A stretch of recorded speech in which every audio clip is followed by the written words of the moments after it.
Dre Brown, how can the beauty industry make the future more equitable for everybody who takes part in it? I think the equity comes from, if you will take our money, please hear us and see us. Equity comes in representation.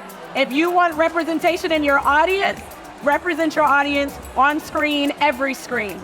Evolution of beauty is really about not trying to fix something or make you fit into a box or a standard, but just highlighting and accepting and elevating what you are naturally. Jess Weiner has been a cultural expert for decades, ensuring companies are inclusive and aware of emerging trends.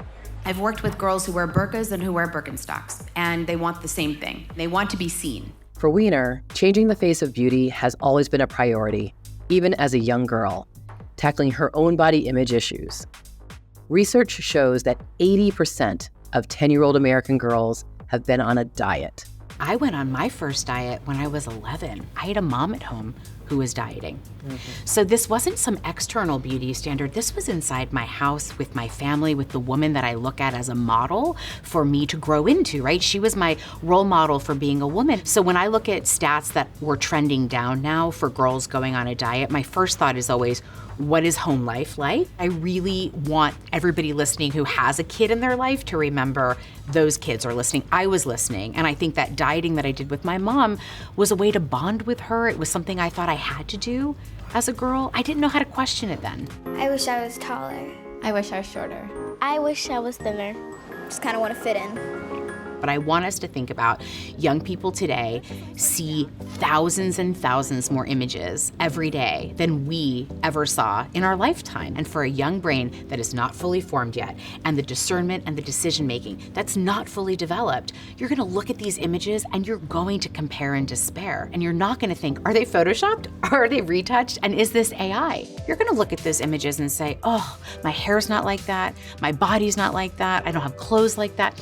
So I think one of the things that we have to recognize as adults living in a real true digital age is that our kids are exposed to more than we're ever gonna understand, but we cannot put our head in the sand. We have to be curious, learn about these technologies, have conversations early and often with our kids, and teach them discernment and critical thinking.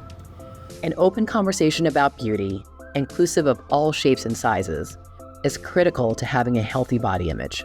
The mixed messaging will always exist when we have a $100 billion diet industry. There is a capitalistic drive to purchase things and be a part of things that are going to change and alter your appearance. That is not new, but what I think is new is we have, again, so much access and exposure to all these different stories. And I hear a lot of people, when we say, oh, well, bigger butts are in trend or smaller waists are on trend, body shouldn't be a trend. We have a chance as individuals to challenge that, and it first starts with our own belief systems.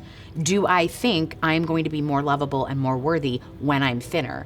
If you're sitting here listening to this and your answer is yes, then I just want you to take a minute and think about and ask yourself, is that true?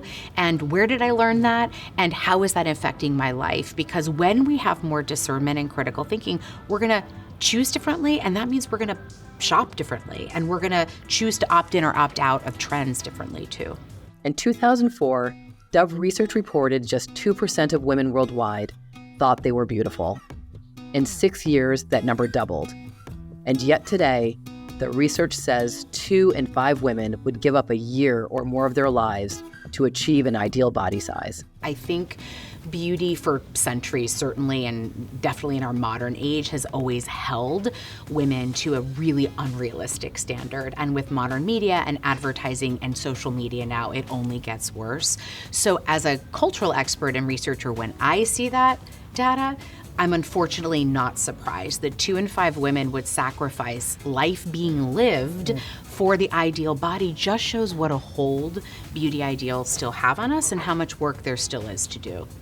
Hi, Barbie. Hi, Barbie. Hi, Barbie. Hi, Barbie. Hi, Barbie. We were also a driving force behind the evolution of Barbie's new look, resulting in over a dozen different body types, over 35 new skin colors, and over 100 new hairstyles. Isn't that cool? Why is it important that more people see themselves reflected in the way the media portrays beauty? I think about all the kids who play with toys and dolls and consume content, when they see their world around them reflected, it creates a sense of belonging. And we know that we are hardwired to belong. Now, these kids get to literally hold a doll that looks like their best friend at school or represents them.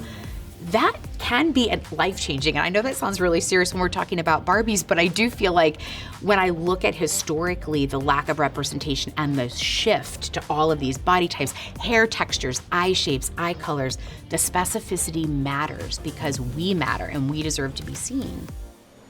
For 3 decades, I've been an entrepreneur, taking all the things that I love to do, which was critical thinking and cultural conversations, women's issues, and the arts and storytelling, and I kind of merged them together in this career before I even knew what an entrepreneur was, and I never had the word brand or cultural expert in my vocabulary, but I do think as a young woman, I was a searcher, and I've been hard at work in building a career in which critical conversations publicly are the gateways to change making.